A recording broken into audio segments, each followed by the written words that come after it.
So the ride starts at Chris Pfeiffer's gravesite on September 25th in Spalding, Nebraska.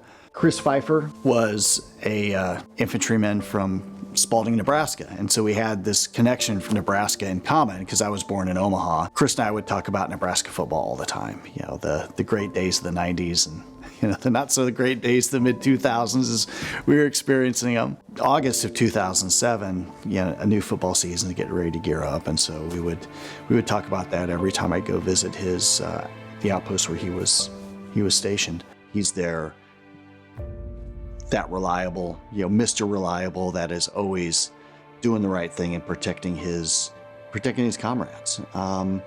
And what I find interesting about Chris, and what's always struck me about him is those are his choices. You can make the choice to be reliable and somebody could count on, or you can make the choice not to be. It didn't matter who your parents were. Didn't matter where you were born, whether you were born on third base or first base or at home plate. That choice is yours. And that's the choice Chris made. You could always count on Chris. You always count on him to do the right thing.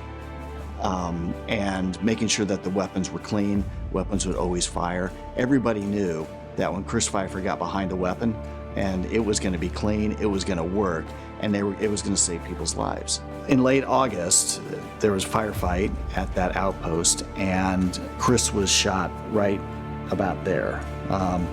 Bullet missed his body armor by about that much, penetrated his chest cavity, and he was bleeding internally. We had a physician's assistant on the outpost, did a remarkable job of stabilizing Chris to the point where we could get him medevaced, a helicopter to come in, pick him up and take him to my main outpost. We had a surgical team at my main outpost, and I remember the medevac coming in. I knew Chris was on it. He was on the stretcher. Walked with him towards the hospital tent, and I was speaking with him, and I know he could recognize my voice because he would orient towards it. But of course, he had eyes that were open, but you could tell he couldn't see anything. He was of course, in shock.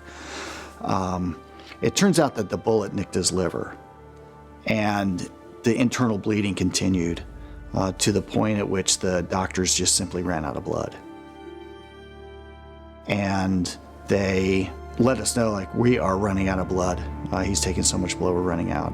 We asked everybody on the outpost, anybody with O-type blood, to come in and donate blood. And we had 50 people lined up, all donating blood, and it was enough for Chris to stabilize. Doctors finally stabilized and stopped the bleeding. He eventually got evacuated to San Antonio, the military hospital in San Antonio, where he was met by his parents, his wife Karen, who was 8 months pregnant at the time, going into her 9th month. Chris fought for his life for a month. On September 25th, he died of his wounds. And the next day, Karen went into labor. And then the day after that, their daughter Peyton was born. So we'll start at his gravesite on September 25th, and Chris's parents and Karen and Peyton will all be there. She'll be 2 days shy of her 15th birthday. There are many ways to support us and to follow our progress. The easiest way is to go to our website, honorride.us, and you'll be able to see all the different ways you can support this endeavor and to follow our progress as we make our way from Spalding, Nebraska, all the way to Arlington National Cemetery.